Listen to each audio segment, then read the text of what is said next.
All right, everybody, welcome back. Got another episode. This will be episode 13, Culture Shakers Better Podcast.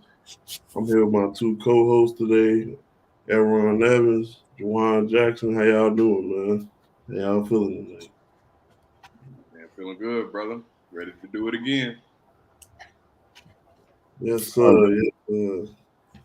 All right, we want to give a shout out to my brothers JJ and B. They ain't gonna be here tonight, but they're gonna be back on. But we're gonna continue it. We took a little break, but now we back. We got a lot of NFL going on, got a lot of NBA going on. NFL, we halfway through the season. NBA, we just getting started, so we're gonna start off with some NBA topics first. First thing I want to jump into and get y'all opinion on is the new look NBA teams. We got Philly, the Bucks, Celtics, Warriors. They all made big offseason moves.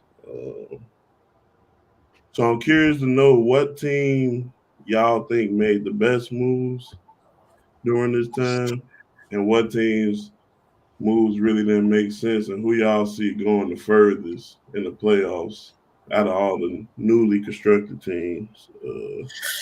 I'm gonna go to you first, E, on this one.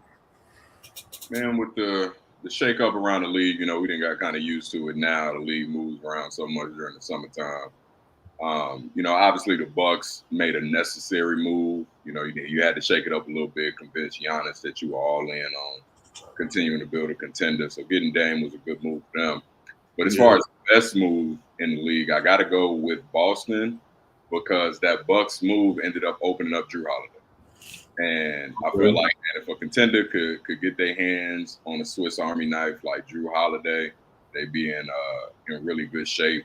Also, with the addition of Porzingis before that, I think man, we talked about Milwaukee doubling down, but Boston really went all in on this team that they got. So I think they made the best moves and are looking like the best roster in the East right now. As far as the worst move, man, it really hurts my heart to say because I'm a Kawhi guy through and through. Mhm. Like, man, Kawhi is my guy. But man, I don't understand what the Clippers were doing trading for James Harden. Like, you just didn't need it. You had Russell Yeah, Westbrook playing the best basketball that he's played in a while, much better than he had been playing after he had been acquired by the Lakers. And he was kind of feeling free again, feeling empowered by Ty Lue to go along with Kawhi, PG, and the depth of that roster that they had. So, I mean, going to getting a guy like James Harden, now you got four guys that are used to in their career having volume shots, trying to split it amongst themselves. And you go and you look at the shooting percentages, the amounts of shots the guys are getting, it just doesn't fit. I don't think they're going to lose every game the way they've been doing since they acquired Harden. yeah. I still expect them to be a playoff team, but I think this has really hurt the Clippers' ceiling as far as really competing for a championship. Yeah, I was thinking like before he got there, I felt like they was playing pretty decent without James Harden and with the role pieces they had. Like, you could see they had a little chemistry going from last year from the playoff run. But I do feel like right now still they just need a little more time to gel. They shouldn't be, like you said, shouldn't lose that many games, the type of games they've been losing.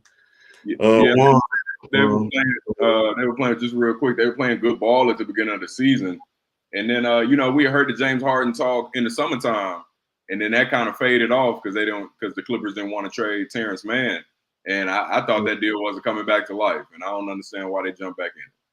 right, yeah, that's what I was thinking. But I guess since they was able to keep man, that they went ahead and closed the deal. I mean, which is still kind of crazy, but we're gonna see if it works. Ty Lue, he know what he's doing a little bit. Juan, who you think was the winners of this off season? What teams made the right moves and who didn't make the right moves? All right, so you gonna see this as a surprise, but I think the Pacers made the best moves this offseason. I won't even lie to you. That Obi Toppin and Bruce Bowen, like Bruce Bowen is what I call a workhorse, like Yeah, a true workhorse. Yeah. Like he gonna do everything. He gonna do all the dirty work. You know what I'm saying? Do all the. He gonna play his hardest every night, and he gonna hit you a couple threes in the corner. I ain't gonna lie. Yeah. Like he gonna Yeah. score a few buckets. Okay. Obviously, the worst trade was the Clippers. I gotta disagree with you, Sean. I don't think Ty Lue knows what he's doing at all. Like I ain't gonna lie, he had too many good teams in this amount to nothing. Like I Yeah. don't think he has control over there. I don't think they respect him like that. Like I understand this low management stuff, right? I understand, I get it, right? But Yeah. I ain't gonna lie, as a coach, like if your players respect you enough, like they gonna want to win for you, and you know what I'm saying. Like they gonna want to get up for you. Like the stuff that I see as far as the Clippers, like the practice video I saw with the 3-man weave with Kawhi Leonard and stuff, they going 2 miles an hour out there. Like Right. Yeah. it's not a good coach over there, man. So. Okay, okay. I'm not mad at that. I like that Pacers take because I see Tyrese Halliburton. He really becoming one of those, upper echelon guards in the league. He been every time I look up, he got 30 and 10 this year. So I'm trying to see maybe some of the moves help unlock him a little bit. Obi Toppin, that's definitely a good wing to have. Somebody you could throw some lobs to. He gonna rebound, defend. Somebody that don't really need the ball that much. And that's the problem with the Clippers. They all really need the ball. Exactly. That's exactly And they're gonna rely on James Harden to come in and be that Houston James Harden because it looked like they want him to be aggressive, but I don't know if that's the right route. But I think he gonna have to make some changes or he gonna be on the hot seat soon. I do feel that way. They need a Um, new center. They can't. You got 4 fast like wing/guard type players at the 1 through 4, and then right. you got Zubac running down the lane. Like that's not like it's just a poorly constructed team to me. Like Yeah. It feel rushed a little bit. Definitely a little exactly. rushed for sure. Okay, so now that I asked y'all that, I got a follow up question for y'all now. So out of the NBA, out of both of the conferences, who do y'all see as the top contenders in the league this year from each conference? Let's see, I got it here. I think we're gonna go to Juan first on this one. Let me see. All right, go ahead, Juan. Break this down for us.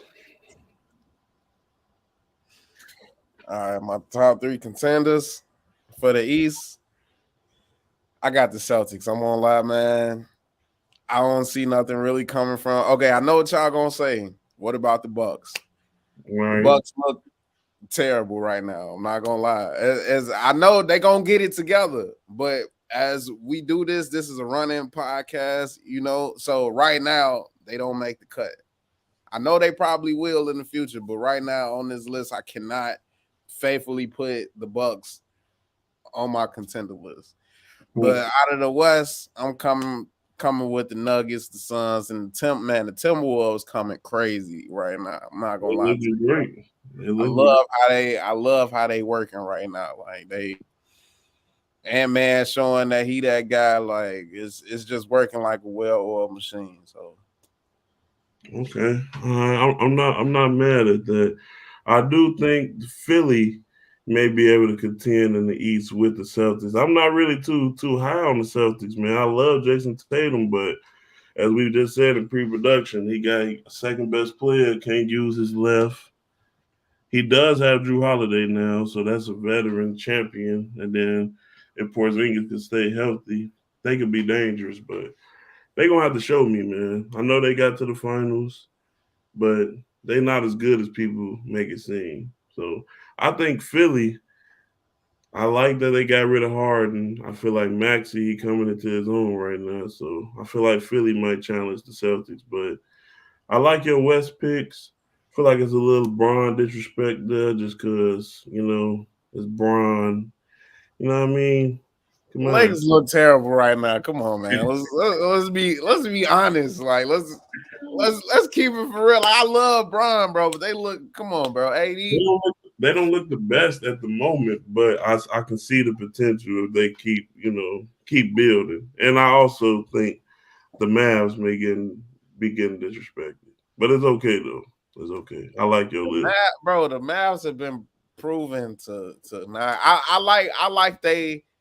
I do like if we could have an honorable mention in the off-season trades and stuff. That Grant Williams was a hell of a pickup for the Mavs. They needed that because they got Luka and Kyrie. They needed a person that doesn't need the ball like that, but that's gonna give you that defensive edge. You know what I'm saying? He was the perfect person for that.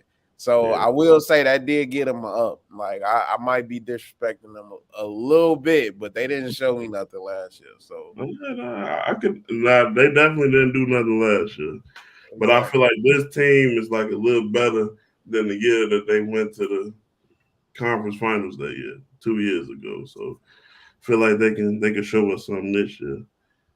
All right, E, go ahead, man. Your top contenders in the NBA.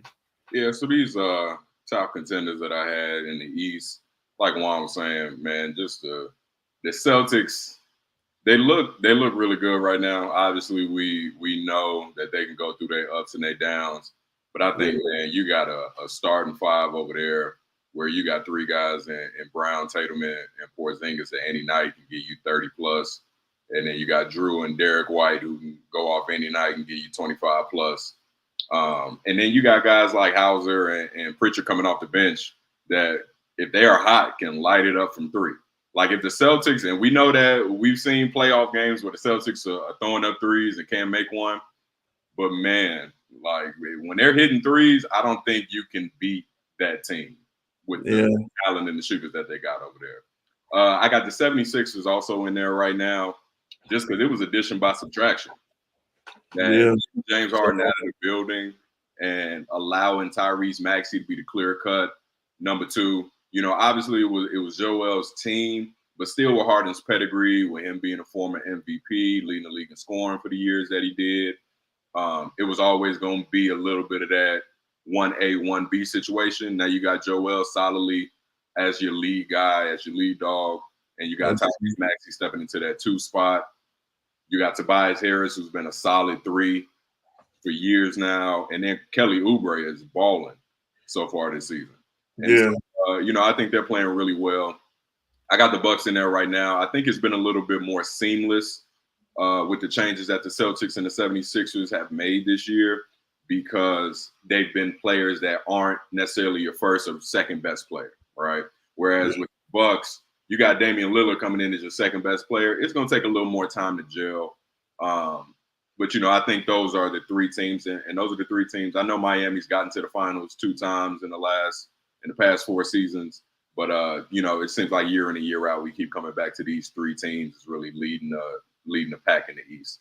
As far as in the West, I mean, the Nuggets, the reigning champions, man, they just look great. Even with Jamal Murray going down. We don't even need him. Rest up. We'll see how he manage his injury. But, I mean, Nikola Jokic he's playing a different game. You know, you sit out there and watch him, and he's playing at his own pace, and he's controlling the entire game. To me, you know, we were looking at Giannis like, all right, Giannis is up next. For me, Jokic is taking that spot just because, and I understand Giannis is the far better defender, but in the league that we see now, that's such an offensive-driven league, you could run every single thing you're doing through Nikola Jokic, and it's just nobody out there that can really slow him down and stop him. I got the Mavericks also in there in the West. You know, I was kind of hesitant about them because of the way it flamed out at the end of last season. But I do agree with what you guys said. They made some solid moves. They had a good draft over the offseason. And then, you know, one thing about Luka, man, if Luka got a chip on his shoulder, I just can't count him out. We saw him early in his career, the first 2 years he got into the playoffs, give the Clippers a run for their money.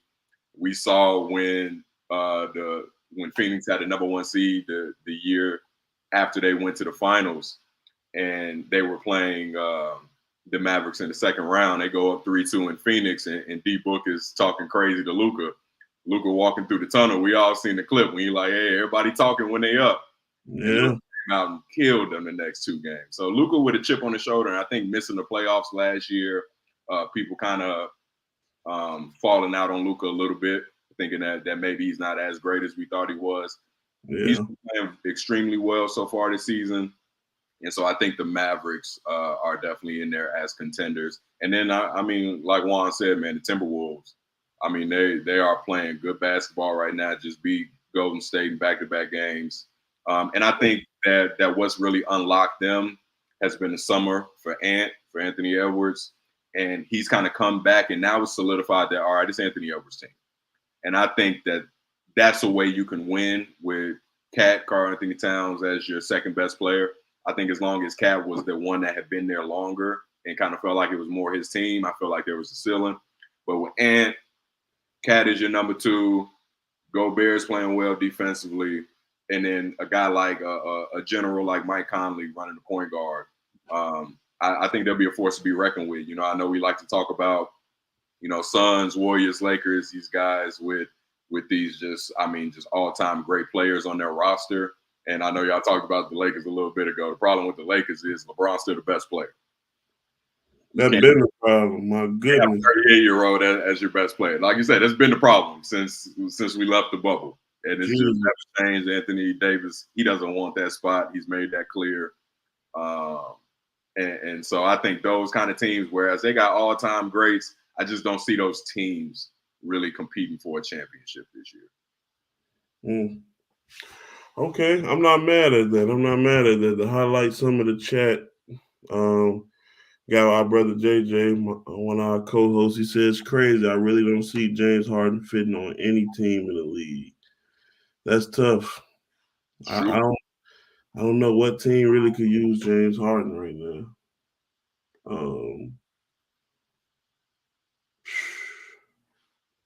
I don't know, man. Somewhere with a lot of firepower that he needs to be a facilitator. If he could go just be the point guard, he could go some places. And then Ryan said, honest, the Bulls could have used him. Yeah, but then you a lost cause in Chicago.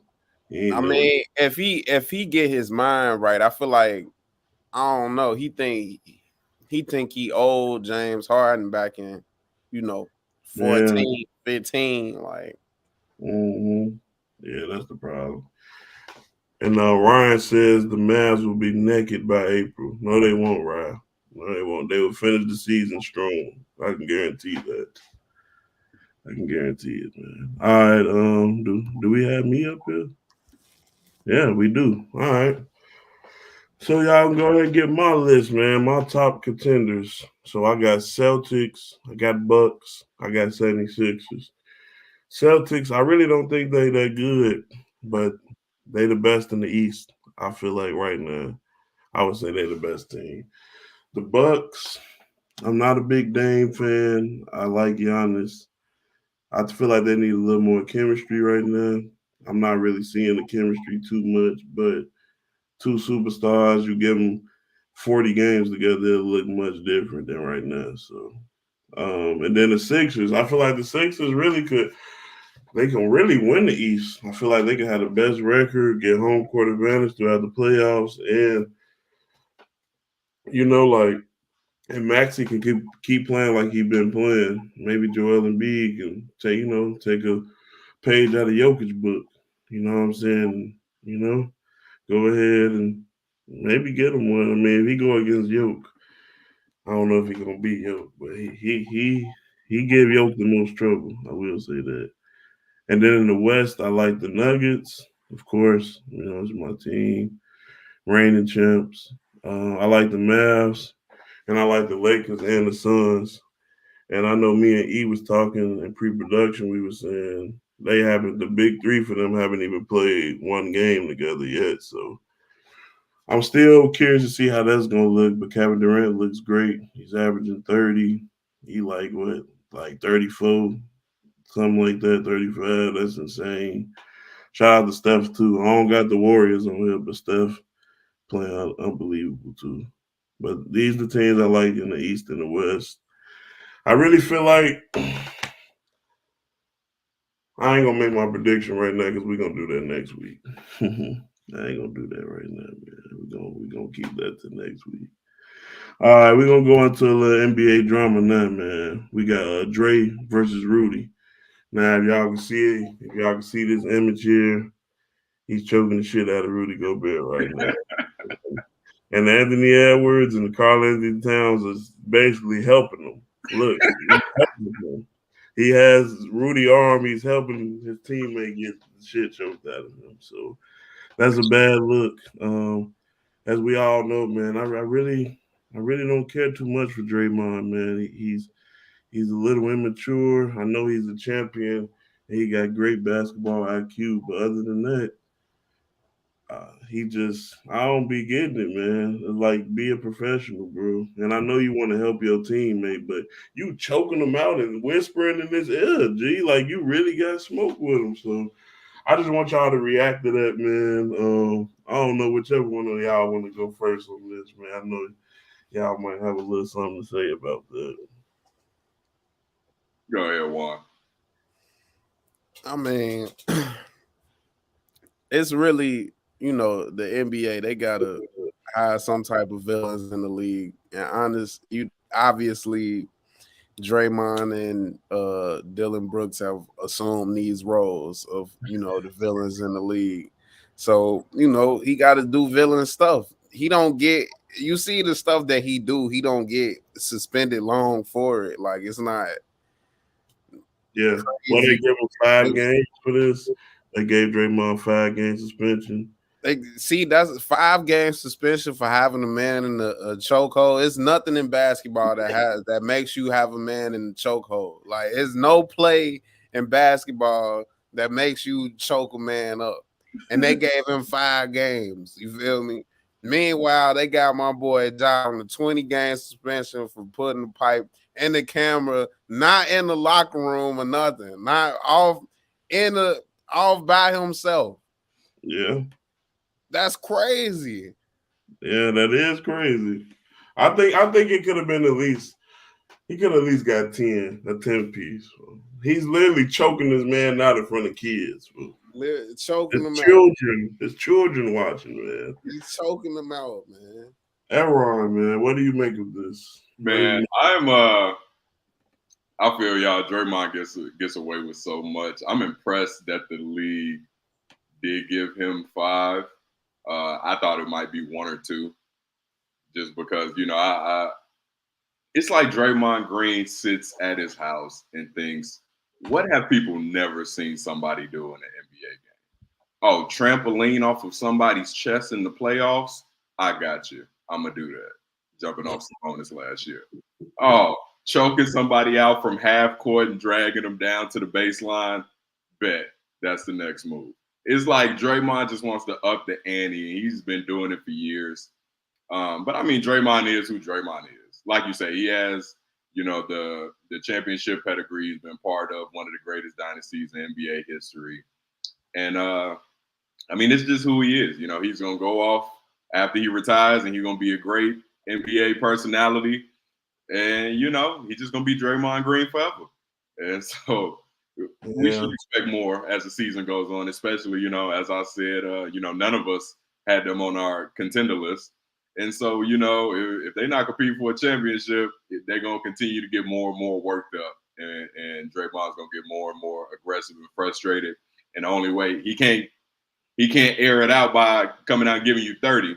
So, but you know what he can do? Get ejected. And the crazy part is that I saw a stat earlier, and it's crazy to even call it a stat, is that Draymond so far on this season has 3 techs.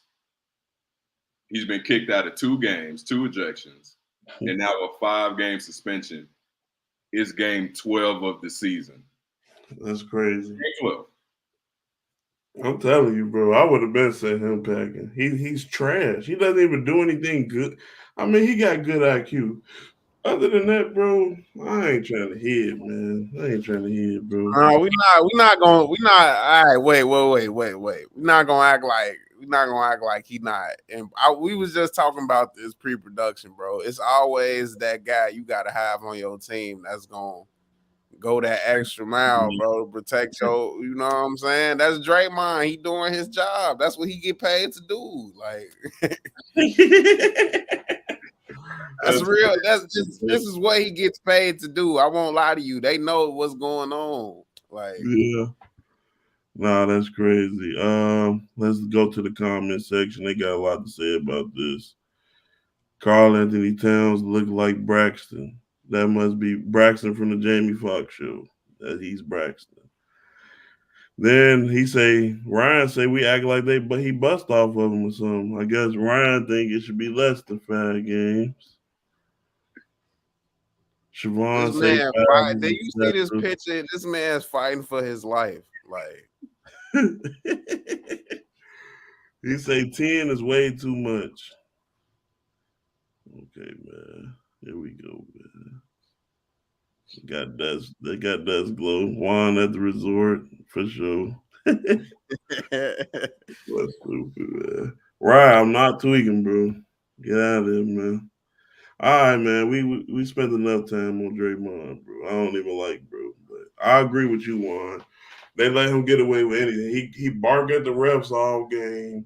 He's disrespectful. Get him out of here, man. Get him out of here, man. He's entertainment, bro. That's it. That's what it is entertainment. I'm not gonna lie. It is entertainment a little bit. All right, we're gonna move along to top 5 under 25 players in the NBA. So all the players under 25. So that means Shea and Jason Tatum, they out of it because they are 25. We put together a few lists for this. Let's see who we got here first. We got Aaron's list first. Take us through this, E. Yeah, so this top 5 under 25, like you said, we're going 24 and below. Obviously, you know, it seemed like Luka been in the league forever, but guy's 24 years old, and the guy's amazing. You know, it's just Luka Doncic is Luka Doncic. That's who he is. Anthony Edwards, I locked him in at number 2, just because, you know, just piggybacking off of what I said earlier when we were talking about the contenders. It's just like, man, it really looks like, you know, we talked about it before. Anthony Edwards really has that mentality of I'm the guy. And every time he gets a chance to kind of elevate more into that role, he takes advantage of it. We saw him do that over the summer during the Olympics, even though, you know, the team fell short, that he was the clear-cut best player on that team. And now it's the same way in Minnesota. Number 3, I ended up putting LaMelo Ball. That likely would have been Ja Morant's spot, but since we just haven't seen Ja and we're not going to see him in the near future, I just decided to keep him off of this list. But I went with LaMelo Ball. As I was thinking about this, I was going past Tyrese Maxey's name, who I put at number 4, and I ended up putting LaMelo at 3 because then I considered, well, what if LaMelo Ball had Joel Embiid on his team? You know, probably look amazing. So we went with Tyrese number 4 because, like I said, we thought that he had the potential to step into that number 2 spot once James Harden demanded the trade, and he's living up to it. I mean, these guys are going out there and they're playing good 1-2 basketball.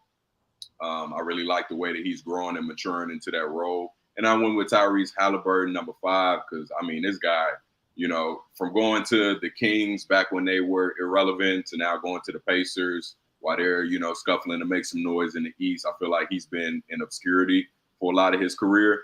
But, man, I mean, the guy's just a great basketball player. And, you know, he's just continuing to elevate his game year after year. So yeah, that's my top 5 under 25. I'm not mad at that list. That looks a lot like my list. Juan, we're gonna move on to yours. And for a correction on Juan's, he had Shea because I said we could keep Shea, but he told me to put Luka at the top of his list. So, you know, for all the visual learners out there, you know, you won't see that. Go ahead. I'm gonna tell you. Yeah, I'm gonna tell them why though. So my list is basically like I tried to stay away from guys that's like superstars, you know, people that's like actually, you know, like the number ones of their team. Like I feel, you know, my guy's list, you know, his list is perfect, you know, like, but these people that's, you know, the number ones of their team, even though they're young and stuff, but I'm trying to shed some light on the real young whippersnappers that's in the league right now. You know, Okay. so really, my man Shea is literally like unguardable. Like this is it's like you can't even explain how like his game's so smooth. Yeah. His he's heading his team right now. Like he got the guys playing good, but I ain't gonna lie, OKC play real good without him too. So it's like that's Yeah. why you know, but he's still a good player. He got a Number crazy game. Like I Yeah, feel he's like very crafty. he's like a sharp shooter, but he can shoot threes. He's not like a go dunk you, but he can finish you and dunk you. And then he got a lot of in between mid range game that a lot of people don't got neither. So The guy's a professional bucket getter. Like yeah, that's best as you can describe him. Number two coming in. This is also a real young professional bucket getter, Cam Thomas, man. Like the guy, I ain't gonna lie. I at first when Cam Thomas first came in the league, bro, and he was playing, I did not like him. I was like, this guy is trash. I don't know why Brooklyn has him. He's gonna get cut. mm, Man, this guy's he proved you wrong. yeah, he proved me wrong. So I had to put him number two on the list. My boy Paolo Banchero, man, like Pablo, I call him Pablo because that his name is too hard to pronounce. I call him Banshee. Yeah, that's his shit too Okay. hard I like to. okay. But he's doing. He got Orlando over there looking real good. I'm not gonna lie, that's a sneaky They team. are. Yeah. Got to look out for Orlando this year for sure. Coming in at for Wemby, hey, that guy's different. Like, feel Big me? Like man. once he get his feet under his NBA legs under him, you know what I'm saying? Kids I gonna see like when he learn how to get to his spot and just go up, it's gonna be real tough for people. Like once he get be comfortable tough. like that. Yeah. And then he just pulling from three at will. Like he don't care. Like he Yeah. doesn't care. I Like like that. I like that. exactly. But in his high percentage, like he can actually shoot. That's what I like about it. It's not like he just throwing up prayers or nothing. Yeah. But number 5 on my list, I gotta go with my boy Jalen Williams, man. Like this is one of my favorite young two-way players, man. Like he's good, man. I Like like Jalen Will. He be balling. Like he's balling. I Like that's didn't. what I'm saying. That's for the most part when I talk about when I said OKC is good Mm, when Shea is out as well. Jalen Williams is the one that step up and do what he got to do. Like he gonna have when Shea out, he gonna have 20 plus every time, guaranteed. yeah. Nah, he definitely a good piece for them. I kept seeing because they got another one, right? Don't they got two people with the same name? Yeah, he not that good though, but Yeah, he decent, but he yeah. I not think. who we talking about in the Yeah. segment. Yeah. All right, I like this list, man. I appreciate one giving light to the players under 25 that get overshadowed by the Luka Doncic and the Zion Williamson. So I can appreciate that. I like this list. My favorite on the list is probably Pablo. I really like him, man. It's like he like 6'10", but he got that Braun type of game, but he got like a mellow type of offense to him. Like he gonna be nice, and they got some nice pieces around him too in Orlando. So For sure. I don't think I got my list on here, but my list was kind of similar to Aaron. So at 1, I had Luca. At 2, I got Ant-Man. At 3, I had Tyrese Halliburton at 3. And then at 4, I kind of cheated. I had Zion and LaMelo. And why I got them at 4 and really not 2 and 3 is really because they injuries. I feel like they've been hurt. But I feel like both of them, I think they both might be better than Ant-Man, but right now Ant-Man is really, showing us something different. Like he locked in. You can see him maturing by the day. And then for the I didn't have Maxey on my list. I went ahead and went with Wemby at 5 because I was just talking to the guys. And when Wemby had that 38, I was saying he was top 10. So I was kind of capping a little bit, but he gotta crack the under 25 top 5 though, man. He's too good. All the points Juwan just said, I never seen nobody 7-3 do the mellow jab step, spin, side step 3-pointer. Like it's ridiculous. You shouldn't be able to do that type of stuff. So that's my list, man. I think I seen some in the comments that I think I want us to talk about too. Destin said it. Talk about the Bulls situation. Yeah, exactly. Yeah. All right, let's touch on this real quick before we transition to NFL. We got to. So the Bulls, they said as everything is all open, they open to trading Zach LaVine. I'm guessing they might be open to moving DeRozan too. Personally, I'm hoping the Bulls do a whole rehaul and just blow it up, man. Like this little team we put together was decent. We got to the playoffs, but it's not it. Like we're not going anywhere with this. So, what y'all feel about this? I want y'all to give me like a double edged look at this. So, if you was the Bulls GM, you know what moves would you rather gain, stars or draft compensation? And then if you the other teams, where do you see Zach LaVine or DeMar having the biggest impact? Like what's the best landing spots for them? You go ahead first. Man, honestly, bro, with the Bulls, it's sad because, like you said, the team was good, made it to the playoffs as a 6 seed year before last.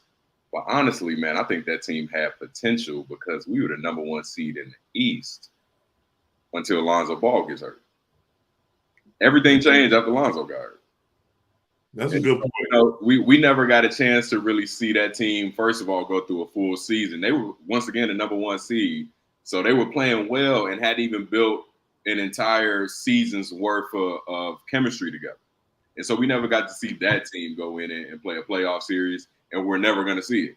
This being the last year of DeMar's contract, I think obviously you end up getting off of him before the deadline, even potentially Zach LaVine before the deadline comes. So, I mean, from the perspective of the Bulls organization and their front office, it's time to blow it up. You sign Lonzo to a 4-year deal. You sign DeMar to a 3-year deal. I don't see DeMar coming back if they were to keep him through this season. So I think at this point, this iteration of the team, you got to blow it up, look to move guys around. As far as what teams we might want to see DeMar or Zach go to make the biggest contribution, man, that's a great question. This honestly just popped in my head kind of on the fly. It would be interesting to see a team like Miami make a move for DeMar DeRozan, to pair him up with Jimmy, Bam, Tyler Hero down there. I think he would fit that culture that they have down there in Miami.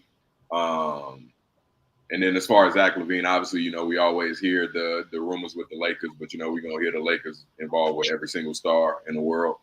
But, you could definitely see them trying to make a move and get a Zach LaVine. Obviously, you got a huge number on that contract, so you're going to lose a good deal trying to go get a player like Zach LaVine. But, yeah, it's unfortunate because, for half a season, we finally looked like we had some good Bulls basketball for the first time since the Derrick Rose era, and it was very short-lived. It was short-lived. All right, Juan, what you thinking about all this situation? Zach LaVine, Bulls, DeMar.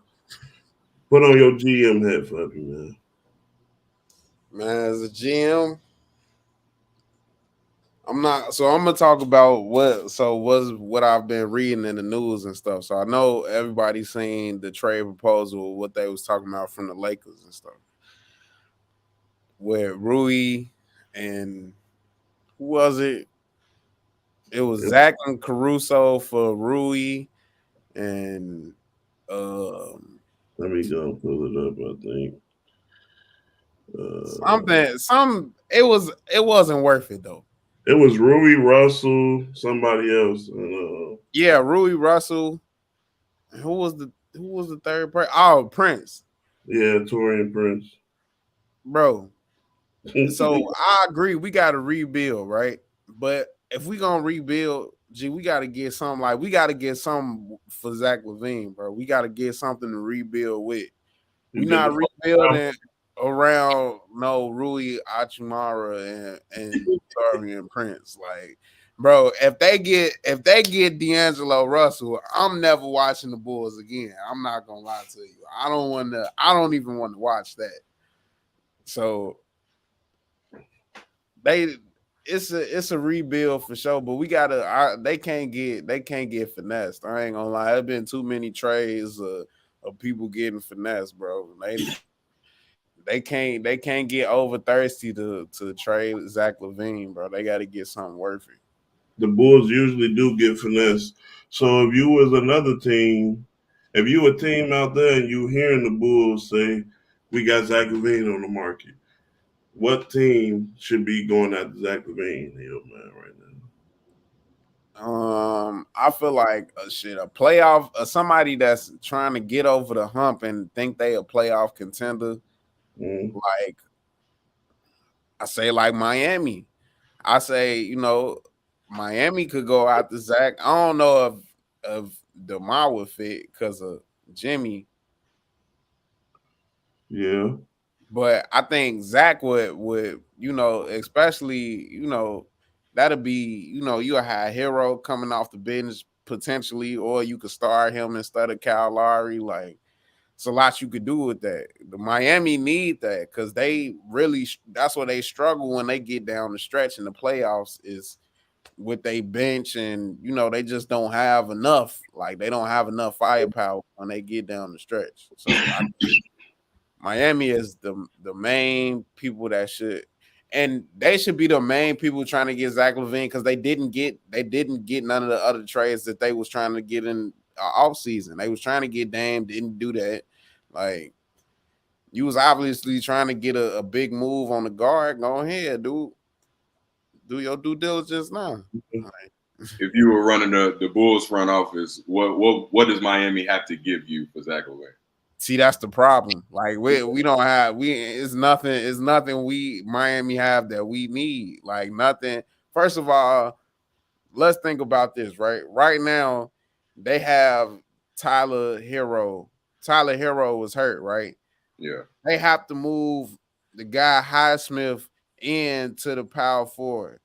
Like first of all, I understand everybody, make it to the league and everybody's a good player and stuff, but that just shows that you have nothing like on the bench. yeah, Like you have nothing much. Like you a team stretched in. Like they're gonna have to give some picks up from 2030 or something. I don't yeah, know. Like it's crazy. Yeah. Let's see. Ryan says the Warriors. I'm not mad at the Warriors pick. And I don't know if Zach know he a role player though. Like, I think he that guy, I think he could be both though. It depends on the situation. Like if he on a place like Miami, I feel like it's gonna be times where he gotta be the guy, and it's gonna be times where he gotta play his role. And I feel like yeah, he could probably do that. It's just like on the Bulls, he know like who else gonna put the ball in the bucket? Like yeah, he gotta shoot it. he Yeah. gotta shoot it. Like everybody be mad, like bro, he be gunning. Like who else is gonna shoot the ball? Caruso? That's what you want? Like You're right about that. I think Zach would be great in a Tobias Harris kind of role. I think Zach could be the third best player on the championship team. First and second, I'm I not sure. do too. I do too. I think he could be a good third option. That's Sure. probably the best for him. All right, last NBA question before we go to NFL.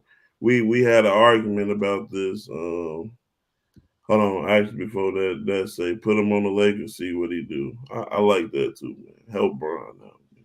We need Bron to get a I can ring. see that. Brian definitely needs some help because All right, AD so he AD was ain't having my homie Ryan's man. Ryan's one of the best coaches in Chicago area, and he say that he feel like De'Aaron Fox is better right now than Damian Lillard since Damian Lillard has been struggling, and he would take him over Damian Lillard right now. And I'm not.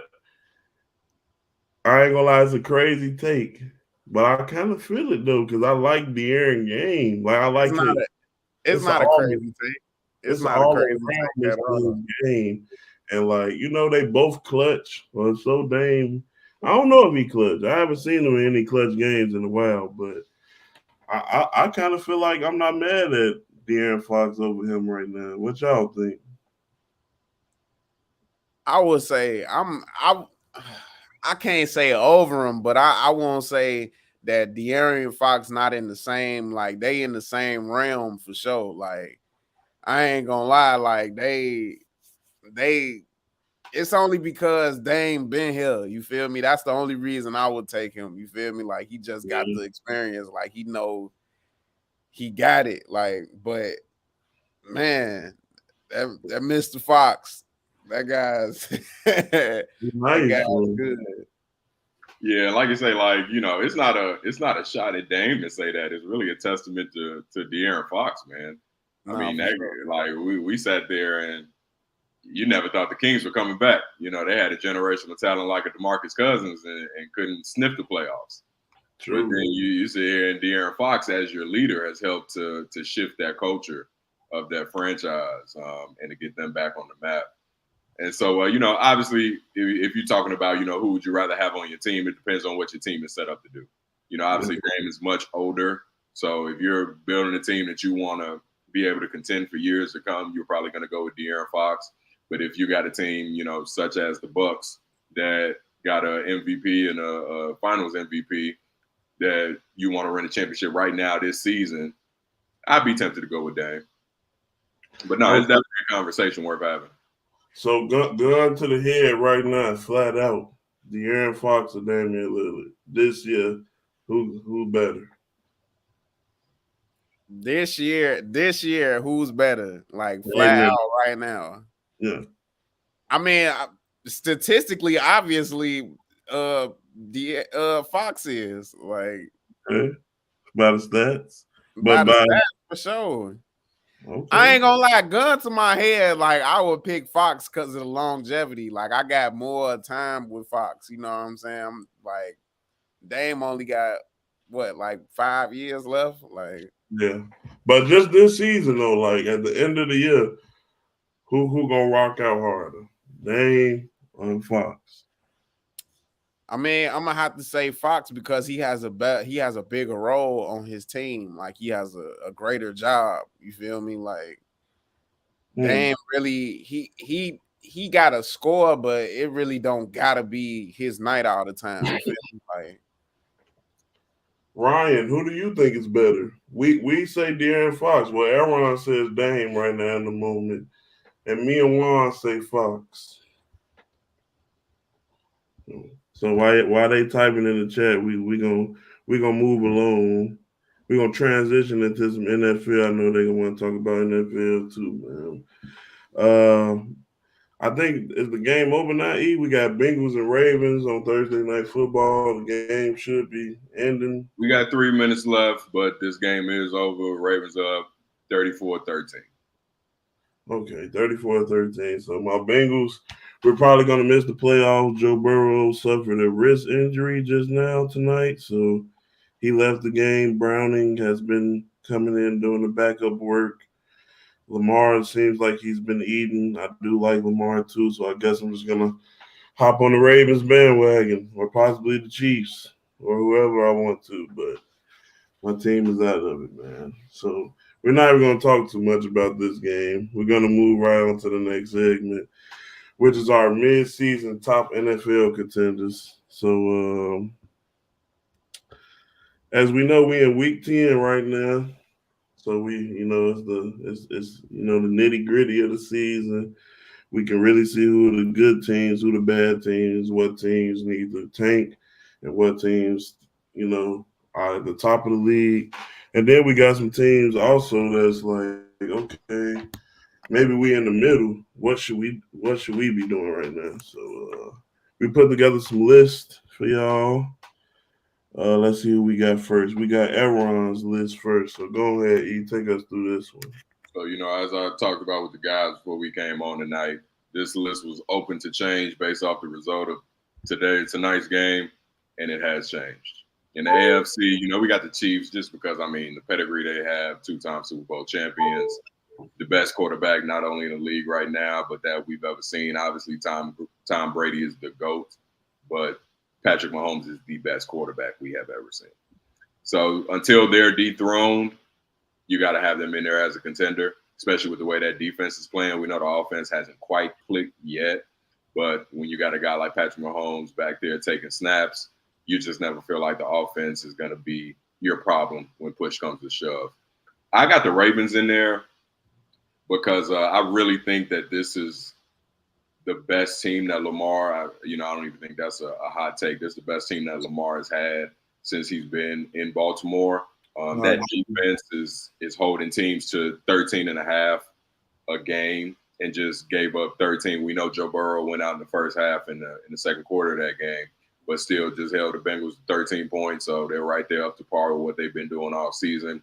The run game dominant as always, even with J.K. Dobbins being out for the year since the first game with that ruptured Achilles. And then, Lamar just has the best weapons around him. We know Mark Andrews got hurt in the first quarter of the night. Looks like a sprained ankle, so we'll manage that. But the Ravens offense, their passing game isn't as dependent on Mark Andrews as it has been in years past. Now that you got a Zay Flowers, Odell Beckham Jr., you got Bateman running around out there. So you got some weapons that Lamar is now truly a dual threat quarterback. And I'm excited to see what they'll be able to do when they get to the playoffs because we haven't seen Lamar healthy down the stretch of the last two seasons. The reason I had the Bengals in there in that caveat is that if they could have won this game tonight, I think they would have put themselves in a good position to make a run going into the postseason. But not only do they lose tonight and lose both games to the team currently in first place in the AFC North, that being the Ravens, but then they lose Joe Burrow for the rest of the game tonight, and we'll kind of see how the management of that wrist injury takes shape over the course of the next week and trying to get him ready to go Sunday after this upcoming Sunday. So the Bengals are in real bad shape right now. We'll see where Joe Burrow's injury lands him, if that's going to keep him out for a couple of weeks. But with the injury that he came into the season with, and that getting them off to a slow start is going to be really hard for them to recover. So right now in the AFC, I just got the Chiefs and the Ravens right now. I think we saw a lot of talented teams in the AFC to start the season, and a lot are showing us weaknesses as the season goes along. So moving on to the NFC, obviously you got the Eagles. The Eagles have been winning games this year completely different than they were last year. Last year they had a weaker schedule. They were blowing a lot of teams out. This year it's a lot of tightly contested ball games. A lot of games where, and I'm a Jalen Hurts fan. I've been a Jalen Hurts fan since he got moved from Bama and ended up going to Oklahoma, just because of the resolve and the grit and the leadership that he has. But a lot of games they aren't even playing well and still manage to find a way to win when it's winning time. So I just think that they have a great culture. I think them as well as the 49ers, who also have the two best rosters in the NFL. And I think that goes a long way. Defensive line, offensive line for Philadelphia, two of the best units in the entire National Football League. And so, just with what they've done there, I think that they are going to be a perpetual NFC contender for years to come. With the 49ers, we know that they are loaded. They got all pros running all around the field. Brock Purdy, who was able to bounce back in that Jacksonville Jaguars win when they beat the Jacksonville Jaguars this past week down there in Jacksonville.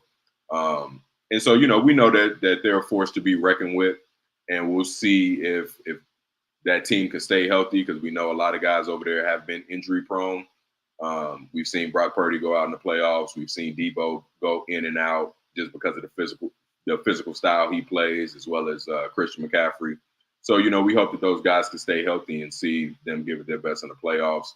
And then lastly, I got the Lions in the NFC. as a contender. I said going into the season, I felt pretty strong. Yeah, you was right there with me, brother. So I'll give you a shout out for that. I felt pretty strong that the Lions would win the NFC North. I thought they would be a really good team. That defense, which was a liability last year, has Yeah. excellent this year. Jared Goff, I'm happy for him because he was kind of cast out of LA and kind of reminded. You wrong, bro. I thought he was weak. He's not weak. He's my Madden quarterback. I mean, he certainly didn't look like a number one overall pick. Yeah. In that stretch that he was in LA. And I mean, the Rams were right to go get Stafford. They got a Super Bowl off of it. But I'm glad that Jared Goff was able to have the mental fortitude and the mental toughness to bounce back. Shout out to Dan Campbell, who's completely turned around the culture there in Detroit. I think he's owed a lot of credit. They got a great running game with that two-headed monster coming out of the backfield. And they are a good team. They are a very excellent team. One team that I left off was the Dallas Cowboys. Obviously, they're going to make the playoffs. Obviously, they can win a playoff game. But I just think Dallas has shown us time and time again that when the rubber needs to meet the road, that they just come up short. A lot of people looked at that Eagles game the week before last and said, they outplayed the Eagles, that entire game. Yeah, that's the problem, is that they just cannot manage to win those big games. They got completely annihilated by the 49ers earlier this year, who they seemingly just cannot beat. And so, Dallas is a top tier team in the league. I just don't see them as a true contender when it comes to winning time and winning football in January. I'm not mad at all that, man. I'm really not. Got some good analysis. Like you said, we definitely called the Lions being one of the best teams in the league. Really, their defense stepped up, and their offense might be one of the best offenses in the league right now. So I like how they been coming. So Juan, we got your list right here, man. Go ahead and take us through these two conferences for NFL.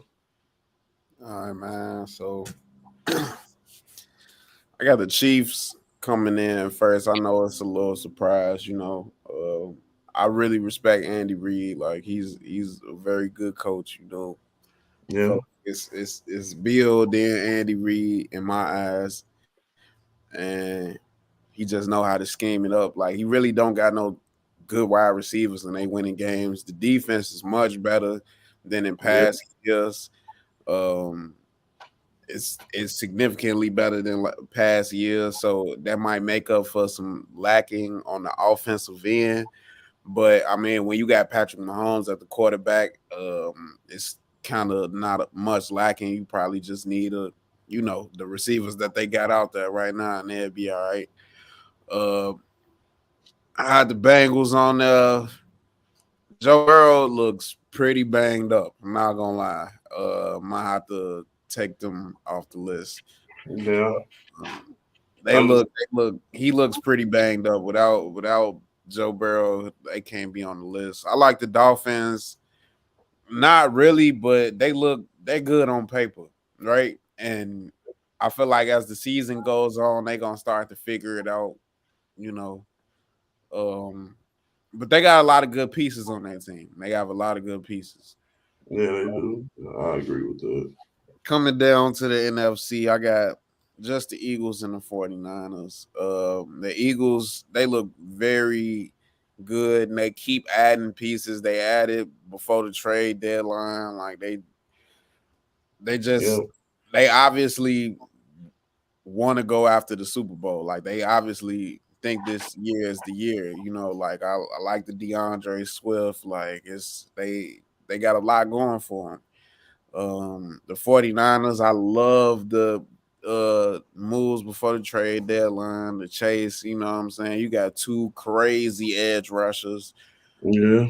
That's sick. But I mean, I'm not gonna lie. I'm very much a Brock Purdy fan, but he gonna have to show me some more stuff because they really ran over Jacksonville, but I don't think Jacksonville was too prepared for them like they was. Like San Francisco came out of a bye into that game. they was overly prepared for Jacksonville. Jacksonville, I feel like they just got out coached in that game. Like if you give Kyle Shanahan 2 weeks to prepare for a game, I feel like he's gonna kill anybody. So Yeah. Brock Purdy gonna have to show me what they got going in a week's time. So like Yeah. He usually play good with a lead. Like that's the thing. He played good when they out in front, but when you down the score, like he start tweaking. He start turning the ball over. He don't look the same. And with the bad thing, the Jags came off a bad too, but they was on a 4-game win streak. And the 49ers was on a 3-game losing streak. So I'm sure exactly. the 49ers was much more, hungry for a win than the Jaguars was. For sure. My theory, that's always been my theories about buys. Like people that's going into buys off of like they've been winning, they going good. I literally almost always bet against them coming out of the buy. Cause it's like you feel like you've been doing everything good and everything, you kind of let up. But them teams that been terrible going into their buy, they like, all right, this is a new season now. We could start this over. So Yeah. so when the lines when y'all looking at buys, Mhm. Fade the buy. Fade the good team buy. there you go. All right. All right, here go my list, man. I got a few teams on my list. I had to scratch my Bengals off tonight, like they did. I'm sad to say, but I do have the Chiefs, like Juan and Aaron said. They've been making a lot happen with they've been getting wins with less talent. That wide receiver core, they need to get in the gym. They need to look in the mirror, bro, because y'all selling Pat right now, man. Y'all can't get open. Y'all dropping passes, so but they still winning. Best record in the AFC, top of the conference, and then Ravens right next to them. And I feel like the Dolphins, they haven't beat a team over 500 yet, but they went 6-0 against teams that are under 500. So they playing good when they supposed to, but when they need to amp it up a little bit, they have been struggling. But I think with Tyreek Hill and Jalen Waddle, you can win any game you go into, to be honest. So you never know. And then NFC, I got the Eagles. Like Aaron said, they've been winning games despite not playing their best brand of football. And I feel like Jalen Hurts been a little banged up and he's still been playing. So that's shout out to him for his toughness. But as the season go along, hopefully he'll start to get feel a little better and the offense should look good. Their secondary is Swiss cheese. They're not stopping anybody, so they're gonna have to deal with that. That Um, D line gonna get in there. that D line is top notch. This is one of the best D lines I've ever seen. And Jalen Carter and Jordan Davis, they very young, but they unblockable. Then you got Son Reddick, and I still believe they got Brandon Graham still right too. And Fletcher Cox. Oh my goodness! Like they wrote, man, it's ridiculous. I go 5 down every time. I don't care. Go throw the ball. Throw the ball, man. We gonna get there. 49ers, like Juan said, I'm concerned about Brock Purdy.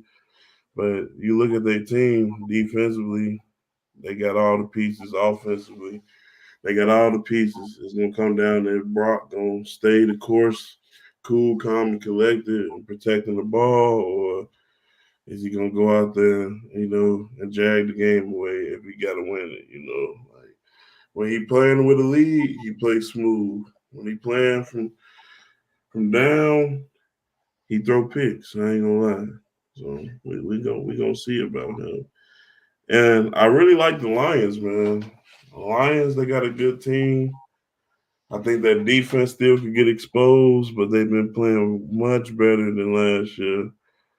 And the offense is top notch. You got great players, you got great running backs, you got great receivers. You got the best. I feel like the Lions got the best offensive line in the league. And people really not really seeing that. But from all the way across, ain't no weaknesses on the O line. And that's gonna win a lot of games. And the Cowboys, I just threw them up there, man, because I said they was making the Super Bowl and they going to the playoffs. So whatever, man. They gonna have to show me. All right, we're gonna move along to Super Bowl rematch, Chiefs and Eagles this Monday, national TV, man, primetime football. This is the first time the teams meeting up since the Super Bowl. They both at the top of their conferences right now, so this game is gonna mean a lot. This could be like the middle slash beginning of their season. Really, they need to end off strong, get play home field advantage throughout the playoffs. So who y'all got in this rematch, and then tell me what team do y'all see going further um, in the postseason, the Chiefs or the Eagles. So who you got for the game, and then who you got for the year coming up. Juan, I'm gonna go with you first on this. This is me a tough matchup. I won't lie to you, but I think the Eagles got a little bit more on their heart. Even though the Chiefs did take an L to Denver, you know, They did. they did take an L to Denver. I do got to consider that, but nothing is worse than losing a ring. Yeah, that's Nothing true. is worse than losing the ring for sure. So I feel like they're gonna have that on their heart, and I feel like honestly, Philadelphia is better equipped. Like they got the tools right now. Like if we talking on paper, the wide receiver room is like exponentially better. We Yeah, talk running back room. It's I don't. I would say it's better. It's not that. It's not exponentially better, but it's it's yeah, it's a little better. We yeah, talk, a little bit. but I won't lie. The Chiefs got them on defense. That's the problem. Like the Chiefs have them on the defensive side. So, but the problem is KC receivers is not getting separation. They not getting any separation. So I would say if it's any game for Philadelphia secondary to bounce back, is it might be this one. That's a It good could point. be this one because they like the receiver core is not a good one. Like it's not like they out there got to guard Tyreek or something like that. Like it's Mm. Or to play devil's advocate to your point, this game could be a great game for the Chiefs wide receiver core to bounce back and light the Eagles secondary up. yeah, it could be as well. But I'm gonna go. I'm gonna take the Eagles with the points. Okay. What's the spread on this one? It's a 3-point spread. 3 point spread. Eagles land three. I'm not mad at that. If they win, it definitely probably gonna be a close one. Or they might win by a whole touchdown. So that definitely might clear. Yeah. Um E, what you feeling on this one, man? Like Juan said, man, this is probably going to be a close game. Could go either way, but I'm gonna go ahead and take the Eagles. Um, just I think they'll have a little bit more of that chip on their shoulder. Like I say, losing a ring, man, it don't matter. You don't matter how many you win after that, you still lost that one. And while that's right there, fresh on their mind, fresh on their hearts, I think they're gonna come out after the bye. I love the fact that the NFL gave both of them a bye before this game. We talked about Jalen Hurts dealing with that knee issue, giving Yeah. him an extra week off to be able to come back a little bit closer to 100%. Like you all said, we've all said it that Eagle secondary can be had, but we're gonna see if that O line can hold up, if that Chiefs O line can hold up against that pass rush. I expect Mahomes to have a good game because that secondary can be had. But we've seen countless I don't even know if it's a good or a bad thing. So many quarterbacks this season have great games against that Eagle secondary and still end up coming up with that L. Yes. So I'm excited to see that matchup. Like I said, I think Mahomes will have a good game. And the thing that came to mind kind of as we were going into this topic is that Chiefs defense is legitimate, but we saw them early on in week 3 on the Thursday night football game playing against the Vikings. That passing game, that was the game that AJ went off on the sideline, and we were talking about that for a little bit. But that passing game was struggling that day, and the Eagles just start handing that ball off, and Jalen Hurts will run his RPOs. and they just couldn't stop it. And so the Eagles had that potential to, even if that Chiefs secondary is playing well and is being able to contain AJ and Zach Ertz, why can't I think about my guy? Who's the second receiver? Devontae Smith. There we go. Yeah. There we go. Even if they're able to contain them and keep them from breaking loose, we know the Eagles can also pound the rock, run between the tackles, and just completely dominate the time of possession.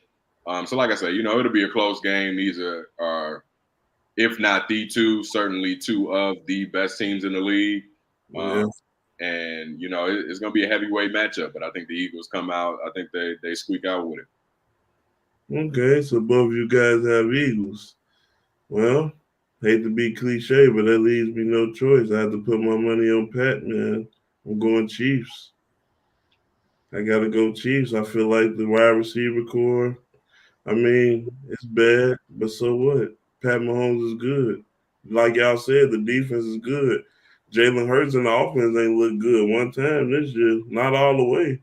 They can run the ball like you said, E, but through the pass, I feel like they opened up the playbook for him more. So he making some nice down the field throws, but it ain't really like amounting to too much from his throwing.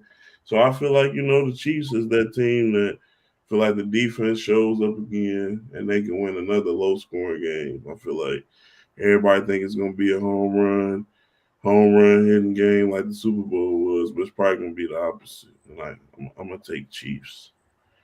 I'm gonna take Chiefs in this one, man. I'm gonna roll. You gonna take with the points because they the favorite in this. That's why I say I could take Philly getting 3 points. So what? Chiefs with -3. Yeah, the Chiefs are the favorite because they at home. I'll take Chiefs by a touchdown, man. Pat Mahomes walk off. Chiefs by 6. By 6 because walk off won't even need the extra point. Probably won't even line up with the extra point. Walk off TD. Pat Mahomes. Man. I feel like it'd be a lot of disrespect on the Chiefs, man. Just like the Eagles, they've been winning games, not playing that good. So Yeah, that's an interesting point that you make. I think both teams have been having a really similar season. Neither has been dominant in terms of point differential, but both just show. Obviously, the Chiefs have 2 rings with most of that current core group that they got. You got a few players left from that last Philly Super Bowl that they won. But 2 teams that have the pedigree to just, man, when it's time to make certain plays to win an NFL game, these 2 teams do it. Yeah. No, it's gonna be a good game. It's gonna be a good game for sure. So who y'all see going further in the postseason this year? Do y'all have the Super Bowl rematch? Really? Like that's what y'all think gonna happen, or who's going further, the Chiefs or the Eagles? I think it'll be a rematch. I'm gonna say, I like that Ravens team, man, and so I really I think that if Lamar and that team could stay relatively healthy, I like Eagles Ravens in the Super Bowl. I would have without any hesitation, I would have said Eagles to begin the season because I thought the AFC would be a lot more loaded than what we're seeing now. We've seen a lot of those AFC teams we expected to be great kind of stumble throughout the season. So the Chiefs, obviously, we could have a Super Bowl rematch, but just me personally, I go with that Eagles Ravens. All right, I ain't mad at that. I think I had Chiefs Cowboys Super Bowl. I might have to change that to the rematch. It might be with one. It's looking like it might be a rematch, man. But the Lions could sneak in there. But that's a story for another day. All right, this topic, man, is just something I've been seeing people compare these 2 guys, Josh Allen and Dak Prescott. These are pretty much perennial quarterbacks in our league right now. They've, I guess we can call them veterans at this point. And I feel like Josh has been, kind of put on a pedestal as one of the best quarterbacks in the league, while Dak Prescott always he's good, but he's not like elite. But I'm starting to think that these two are pretty much very similar. It's not like the skill set is different, but the end result is usually the same. These guys might fold under pressure, make huge mistakes when you don't need it, and start turning over the ball late into the game. So, am I wrong for putting them on the same level? Like, what's the skill gap? What's the gap between these two players? I think it's closer than what people give Dak credit for. I think he get a lot of criticism that Josh Allen should deserve the same stuff. Juan, go ahead first with this Josh Allen is garbage. It's quite frankly, like I'm gonna just put it out there. Like Josh Allen is not good. Like he just if he wasn't a mobile quarterback, like the guy would just he just wouldn't be good. one. And they blame it on the offensive coordinator. They fired him and all this stuff, but it's just like these guys just aren't good. Like I'm not gonna lie, like the Buffalo Bills just haven't amazed me ever. I'm not gonna lie, like as much as they win and all this other stuff, it's just still something about them. I was like, nah, they just not it. Like they just not it. Like, Mm, but if they kept. I don't know. I don't like the Bills either, man. I agree with you. JT, I'm sorry. I don't think that's cap, man.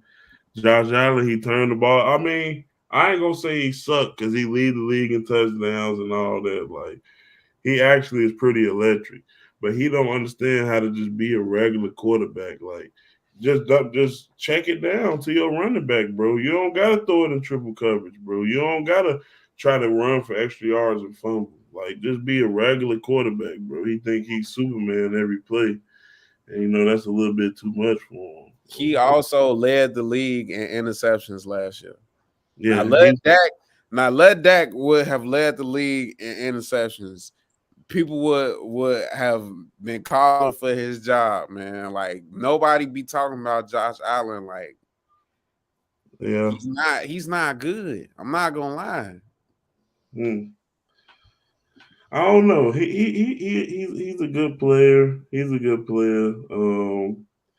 He been leading the league in interceptions since 2018 though. But I think Dak I think him and Dak tied for that last year, which is both weak. I'm just saying they both kind of weak to me. So I agree with you, Juan. What you think about this, E? You think it's a big gap here? No, I don't think it's a big gap at all. I think it's fair to say that these guys are really in the same class at this point in their careers and have proven that over the course of their careers. Um, I forget who made the point, but I agree with it totally. Is that the Bills look like they had arrived a few years ago in that divisional round matchup against the Chiefs. That famous 13 seconds left, and the Chiefs get in field goal range and end up winning the coin toss and scoring that touchdown to take it in overtime. But it seems like ever since then, Josh Allen feels like that's the game he's playing every game. That he has to go out there because Josh Allen was amazing in that game. He was. Just Pat got the ball last and they won the game. But ever since then, it seems like every game that's how he wants to play it. Like I say, there's no huge gap between these two. I think they're right there in the same ballpark. But I would give us a bit of a differential because I feel like any given Sunday, Josh Allen can go out and win you a football game. Also, any given Sunday, Josh Allen can go out and lose you a football game. Yeah. Whereas Dak Prescott, it seems like in those big moments where we can see Josh go one way or the other, we've never really seen Dak come up big and win you a game when you have to have a game won. But the reason that I can't put a huge gap in there is because Josh Allen will also go out there and lose you that game. And, throwing picks and fumbling the ball, trying to hurdle over somebody. Nah, that's a good point. I got a rebuttal for that. I'm not gonna lie. Dak looks okay. I'm not gonna say Dak is like the best QB. I'm not a Dak fan whatsoever, right? But McCarthy might be the worst coach to ever to ever have a job right now. He is bad. I'm not going him and Staley, like they really blow my mind sometimes, bro. Especially and they really could have won that game against Philly. Like Dak did all he could do. You know what I'm saying? Like the man did all he could do. He gave all he could give. The coach is terrible at time management. terrible. It's a statistic about the Cowboys, how many times they have lost a game due to running out of time, bro. The coaches cannot manage big game situations, and that's all on McCarthy. It's not. It looks bad, and everybody blames Dak about it and everything, but a lot of that be on coaching, bro. Like, yeah, you gotta. He did all he could do on that Philly game. I'm gonna give you two things though, Juan. If Dak don't step out of bounds on that 2-point conversion, that being a 3-point game, not a 5-point game, completely changes that game. Because then instead of continuing to go for touchdowns, you could kick a field goal to go in overtime. And that changed the trajectory of that game. And Mike McCarthy is not a great head coach by any metric whatsoever. But I still can't put him in that conversation with Brandon Staley because he's still got one of those rings on his finger. Brandon Staley, he's bottom of the barrel. I give you that. But I feel you on the stepping out of bounds. But my man's going in to make the play. Like he the one he trying to save the day. You feel me? Like it ain't work out how it was supposed to. You know what I'm saying? Everything don't always do. Hey, so you're right. But it seemed like for Dak and them Cowboys, it don't never work out as supposed to. Yeah. Nah, I ain't gonna lie. Dak impressed me that game. Like, no, he played well. He made some plays. I'm like, wait a minute, he finna go win the game for him. Like, I thought he was pretty dialed in. So I will say that is a lot on coaching. Mike McCarthy, you suck now. You used to be raw, but you suck now. And check this out. This is all on the minimum of the run game, bro. Tony Pollard hasn't done a damn thing this year. I won't lie to you. He ain't done a damn thing this year. This is off minimal run game, bro. Like this, they not overly running the ball. The run game is not doing shit. So it's like it's in his hands, bro. I don't know what people want, what else they want from him. Like he doing what he could do. Like they swore Tony Pollard was gonna go so crazy this year too. Yeah, he not getting it. What's so crazy is I drafted him in fantasy second round, bro. I traded him like the 4th week. I was done. I saw enough. Like you can't even. He not even hitting the holes right. I'm getting you out of here, bro. Yeah, he crazy, bro. He crazy. All right, man. Josh, get better, bro. Stop turning the ball over. Dak, you got to win the game, bro. You got to get to the conference finals at least. But we're going to move right along. We're going to move on to one of the last topics, the NFL MVP favorites. So in pre-production, we was talking about the rankings right now. I believe it's Jalen Hurts first, Pat Mahomes second, Lamar third. Who was fourth? Tua was fourth and Joe Burrow fifth. Tua and then Joe Burrow fifth right now. So this year, man, we got a lot of great teams, great quarterbacks, but it hasn't been a lot of offense going on, really. Like the offensive production has been down from the years past, and there's been a lot of good defense being played. So we don't really have a runaway MVP candidate right now. So we made some lists of our MVP favorites or who we think gonna win the award. So we're gonna go through them. I have a list something special for us after this segment, but we're gonna go through the segment first. So first, E, go ahead, take us through your ranking. Like you said, it's really tough right now because no quarterback has really had a standout year. Right now, I just got so much respect for this guy, Jalen Hurts. We know that he hasn't been 100% healthy for a lot of this season, and these guys just keep on coming out and finding ways to win games. And he is just an unquestioned leader of that team. I think that team goes as he goes. And like I said, they haven't played their best football, but Jalen Hurts stays even keeled. He makes big plays in big moments. And man, I mean, the guy's just a trooper. So right now, if the voting was today, I would go with Jalen Hurts. This Lamar / Burrow was sitting here once again because it was a big game tonight, man. And it's unfortunate that Joe Burrow went down and we didn't get a chance to really to see him and Lamar go toe to toe for 4 quarters. So really in that second slot, I had basically the winner of the AFC North, which I thought would be one of those two teams. We know that, Deshaun Watson went down. We know Pittsburgh is playing a great brand of football, but their quarterback only plays if it's a game-winning drive. And I don't know how long you can sustain that. So I would have Lamar right there at second right now. Patrick Mahomes at third. He hasn't had one of his better seasons, but the guy, once again, much like Jalen Hurts, and even more so because the guy's a 2-time champion, is that he makes plays when it's time to make plays. And so I just feel like you got to respect him, especially in this when there's no clear quarterback standing out. I feel like you got to include Pat Mahomes just in that conversation because his pedigree deserves to be there.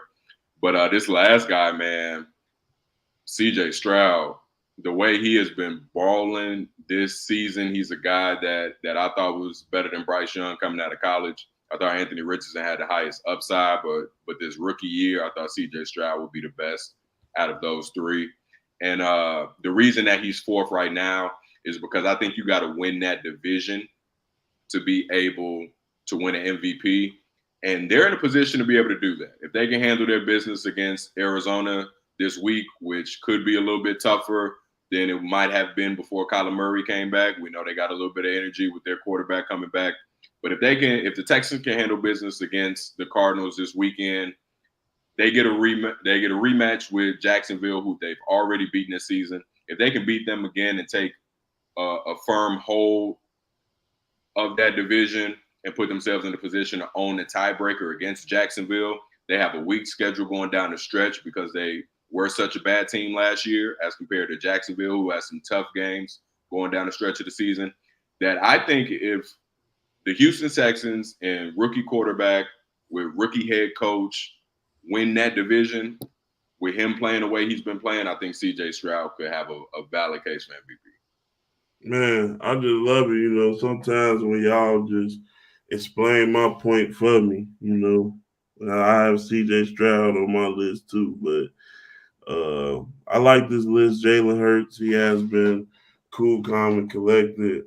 He a great leader, man. Every time he go to the podium for a press conference, he just like laser focused, like he just saying the perfect thing. So I like that pick. I think he would win it. Him or Lamar would win right now if they did do a vote, I believe. Juan kept it short and simple because I think he was going from the point of the QBs haven't really been, ain't nobody really out there this year. So Juan, explain this pick to us. All right. So I was considering CJ Stroud, but I feel like he pretty much got rookie of the year locked up, and they're not gonna give him both. So that's why I didn't consider him for this list. But I feel like as far as a person consistently balling every Sunday, it's AJ Brown. Like I don't see how you get an MVP to anybody else. Like over 100+ yards and a TD for what? How many games is it? 7? Yeah, I think it's 7 at the moment.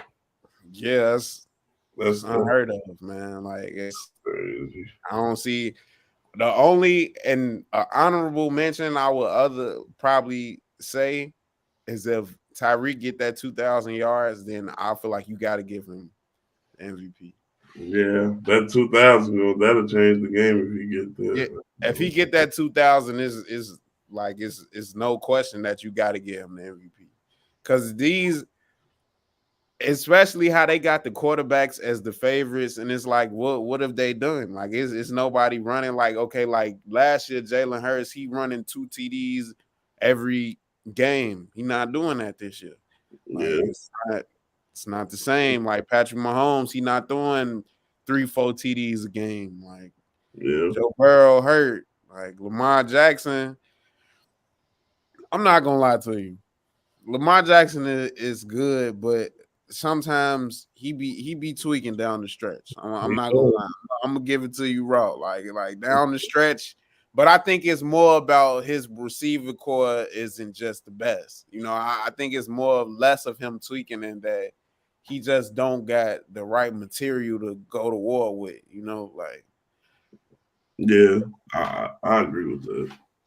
Now I'm not mad at the AJ Brown pick. He been dominating, like you said. He been the most consistent player in the NFL by far, for sure. Let's see. I had Joe Burrow and CJ Stroud. Now with Joe Burrow, I was thinking we go beat the Ravens today. We go on like a 5-game win streak, and they'll give it to him. But he's out of it. So I'm gonna go CJ for the reasons that everyone said. I feel like if he can win that division, they could beat the Jags, they could make the playoffs. I feel like he's number 2 leading the league in passing yards right now. So that's already great. He got more passing yards than the people in front of him. So I feel like he finished the season strong. He can have a good case. I think Jim Brown was the last rookie to win MVP in 1950 something.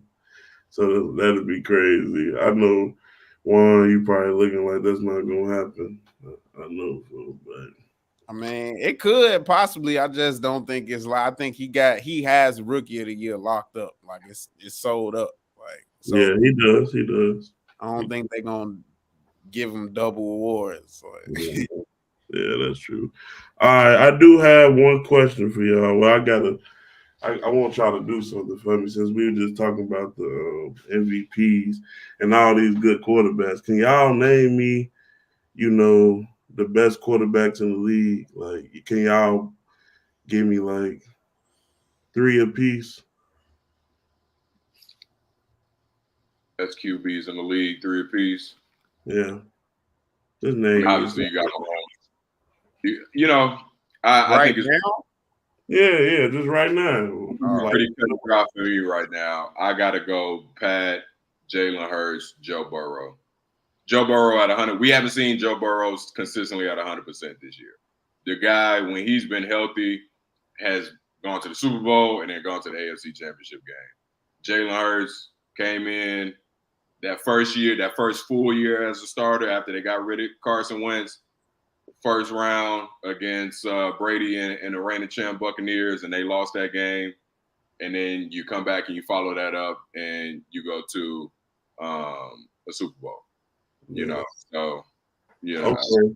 Not top 3. I just want y'all to like just off the top of y'all head, just name me like the best 10 quarterbacks y'all can think of right now today.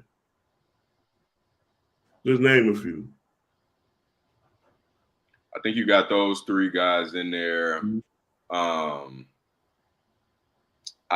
still got Lamar in there. Lamar, Jared Goff, maybe top 10. Yeah, I think Jared Goff is in there. Who else? Justin Herbert, Josh Allen, all these guys, man, all these quarterbacks, man. Which one of these guys are leading the league in passing? Oh, Sam Howell. You already know this. Sam. The good old guy out of Washington. None of them. Sam Howell. Sam Howell. Sam Howell Shout out Eric Bieniemy. Sam Howell is my MVP, man. Leading the league in passing. Big Howell, bro. That's Sam Howell. That's who you pick. Scratch CJ Stroud. Sam Howell is my new MVP. Sam Howell is who you pick. Sam Howell, if he lead the league in yards, give him the MVP. No matter Bro, what does that mean? Like, that doesn't mean he's balling out of control. That's what it means. Bro, Jameis Winston just was in it when he would play for Tampa Bay, bro. He's leading the league in touchdowns, bro. He was garbage. He was terrible. He wasn't terrible. 30 touchdowns. He was. Bro, he also led the league in interceptions that year. So that's exactly. That's like, you know what I'm saying? That's like the good and the bad. No, did they make the playoffs? No. Okay, that's not But good. Sam Howell's leading the league. He's leading the league in yards without the interceptions. Sean, can we just give him the Geno Smith Award from last year and just make him most improved? Can we just do that? I mean, we do need to give him most improved, but he's so young. I mean, can you really say most improved? I mean, yeah, because ain't nobody expect him to take that leap. Josh Dobbs most improved. Josh Dobbs. I like Josh Dobbs most Josh improved. Dobbs most improved. Yeah, especially if and it does look like Minnesota's in good position to make the playoffs in the NFC. I like that pick. Exactly. Josh Dobbs is a comeback kid of the year for sure. He got that locked up. All right, man. All right, that ends the segments for the night, but we do got some locks for y'all. We do have a lock of the week. I know one. I think he had one for us. What you got, one? I got a 3-team parlay for y'all boys for Sunday, man. This is real. You can get real. I ain't gonna say real cheesy, but you can make you a few bucks off of this. All right. I'm coming. So first of all, I'm coming with the Lions beating the Bears. You feel me? I got that on that money line though. I'm not gonna take the points. Okay. I feel like the Bears could be a little competitive, but they're not gonna beat the Lions. They'll make it a game though. I'll say that for sure. Okay. And I got the Jaguars over the Titans. Will Levis he's pretty decent. He's serviceable, but he's not. They not finna beat the Jaguars after they just got ran over by San Fran. I know they angry about that. Yeah. And then the last pick of the 3 pick is the Los Angeles Chargers, man. Yeah, I think they're gonna go in with Lambeau and beat on Mr. Love. And it's not it. See, normally around this time, I wouldn't say this because a team from LA and they'll go down to Lambeau. It'd be a little too cold for them out there, but it ain't even cold this winter. Like it's real nice out, so I feel like they'll be just all right Sunday. So that's a good 3-piece for you. Take it to the bank. All right, I like that. So who we got? We got Lions money line. Yeah. We got who was the second team? You got Lions money line, we got Jaguars money line, and we got Chargers money line. All right. I like that. Might get you a little cheese on that. What's the odds on that? I ain't looked up the odds on that, man. That's just what I broke down on my initial. I like that. I think I'm gonna have to go with an upset for this week. And I hate to do it, but I damn gonna go upset, man. I think the Raiders upset the Dolphins, man. I like the Dolphins, but I feel like the Raiders beat up on a few mediocre teams. They got a little head of steam right now. They head coach looked like he could be in the next gangster back in the day, and he was a football player. Seemed very rough, So I think he got them refocused. They in the locker room. Max Crosby smoking the woods, doing interviews. They lighting up stogies after the win. They seem focused. And everybody hating on the Dolphins right now. I think the Dolphins getting a lot of unwanted attention right now. So I don't know. I feel like that's a little upset alert for the week. So if y'all got a little cheese that y'all want to lay on a big upset, Raiders over Dolphins for this week. You got anything for any lock? I had a little bit. I was just kind of scrolling through as we kind of got into this topic, and 2 teams that have kind of the Denver Broncos aren't saving their season, but 2 teams that are kind of trying to turn their season around and kind of have some positive momentum is Minnesota playing the Broncos this weekend, and Denver is a 2.5-point favorite right there. I think the Josh Dobbs show rolls on. I think Minnesota goes in there and gets it done. I like that pick. I was just looking at that game too to make it my upset, but I mean it could happen. It could happen. They only like a 3-point dog. I can see. I can see the Broncos jagging that game for sure. They are saving their season, but they really not though. Because what are they really gonna do? Nothing. But and also it looks like Justin Jefferson is at least trending in the right direction. It's not for sure that he's going to play yet on Sunday, but he has been kind of getting back to some activity.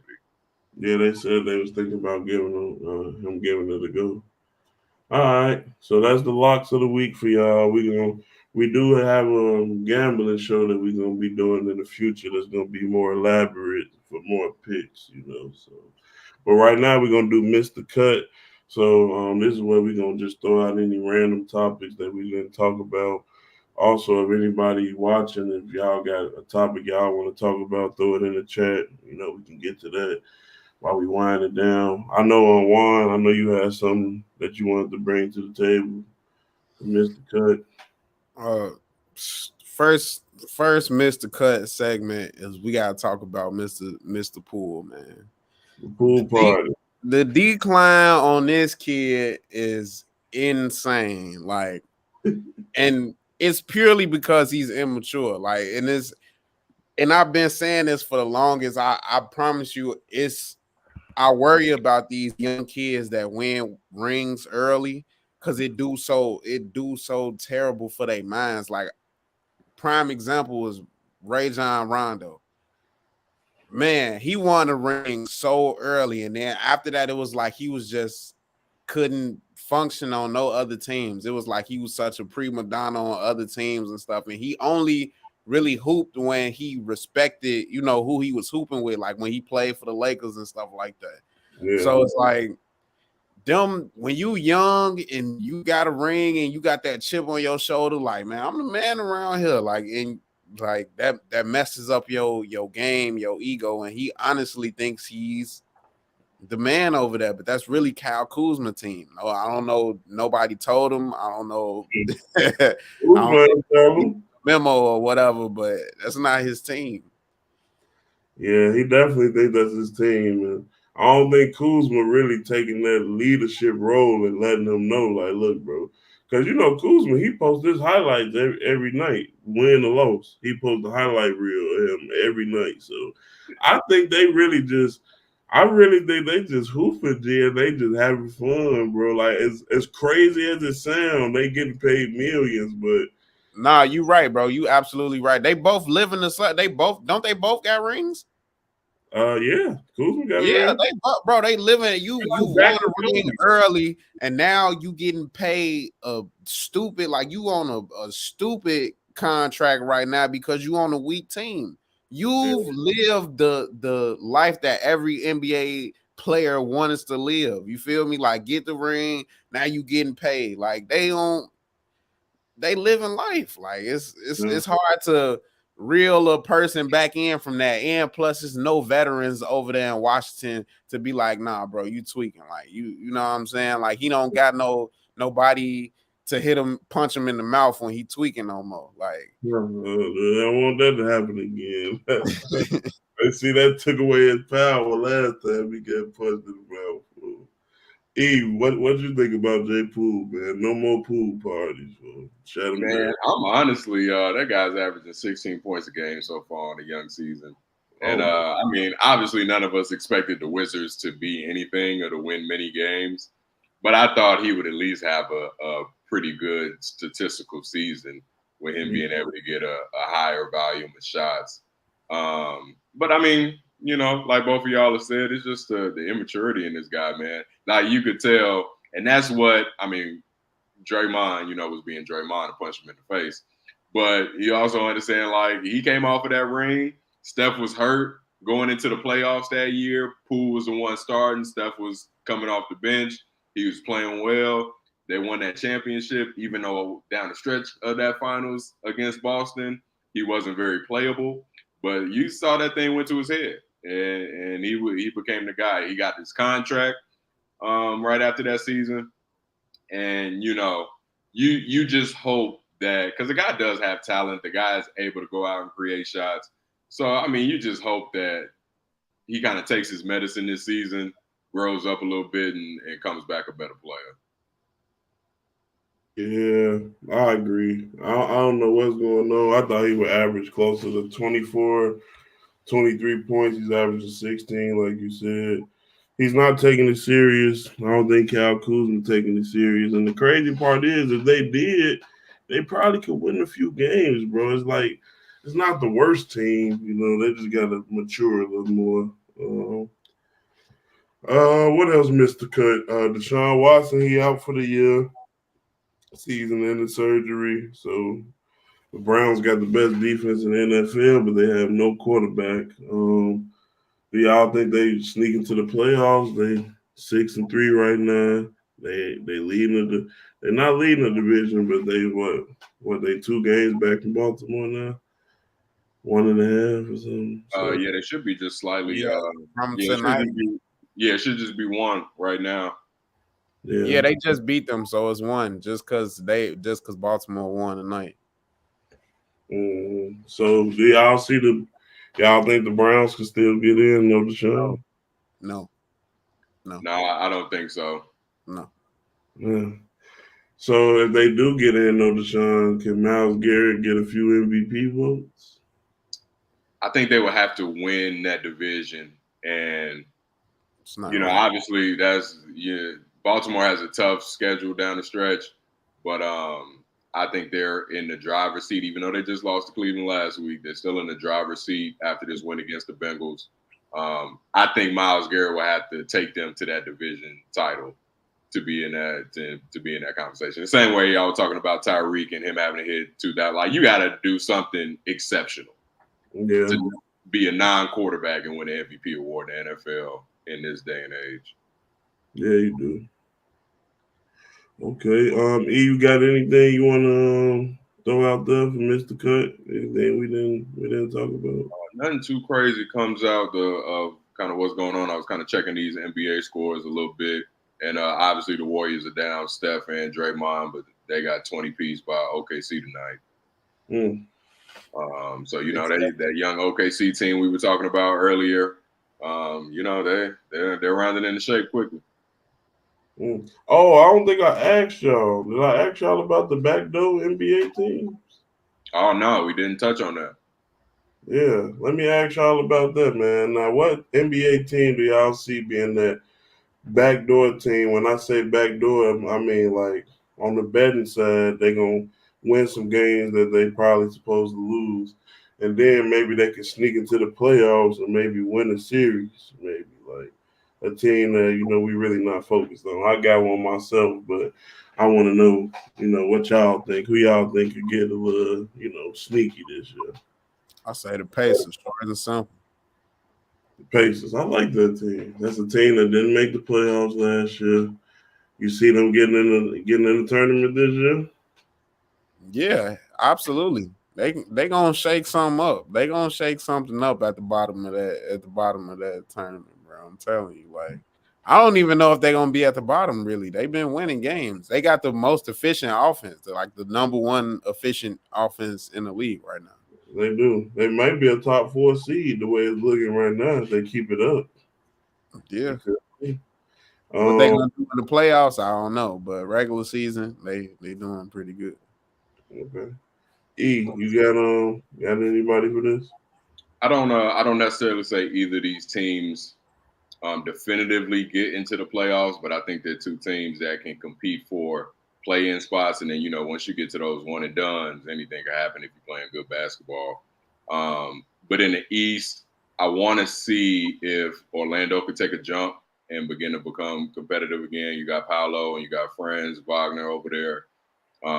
You got some solid young talent over there. You want to see Paolo take a step and kind of, like you say, he has a dominant game, so you want to see him be able to start to assert his dominance out there on the court. And then a team that I don't think this team makes the playoffs. I think they can make some noise trying to get into maybe that last play-in spot. But I just want to shout out Ime Udoka, man, down there with those. I know you gonna do it, bro. You always take my teams, bro. Down there with them Houston Rockets, man. They started the season off. They lost their first 3.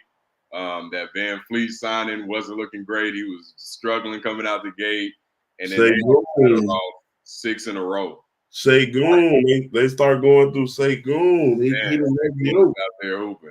And I mean, quietly they've rattled off 6 straight, and 5 of those, the last 5 teams have been against the Kings.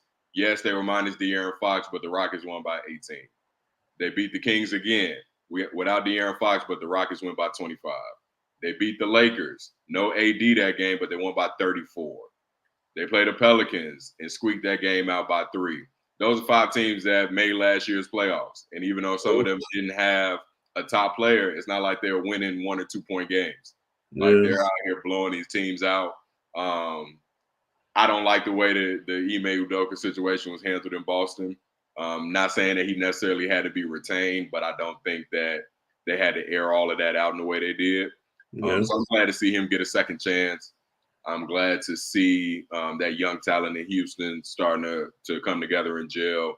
And, like I say, I don't think they necessarily make the playoffs or certainly don't win a round 1 series if they do. But I think that we can sit there and say, okay, we can see where Houston's going and that they're going to be competitive in the near future. Now, I'm glad you said that because I do think they make the playoffs. And I can see them upsetting somebody round 1. I like that team, man. Like, that's a good team. If they could just stay mature and focused. And, like, I like the Dylan, the villain, and he said he's going to lock Bron up. They winning that 30-piece Bron. Like, we got to talk about it now. If we talk about him, he won that 30-piece Bron. That's what he did. I shout out Segun and them because, they really the offensive fire. But I feel like that's a good team, and they know they roll. I feel like ain't nobody got the big head over there. Jalen Green, I think they want him to get better. They want him to be aggressive. He's an explosive player. So I got them making the playoffs. I got them putting out a team that we really thought that was going to get in.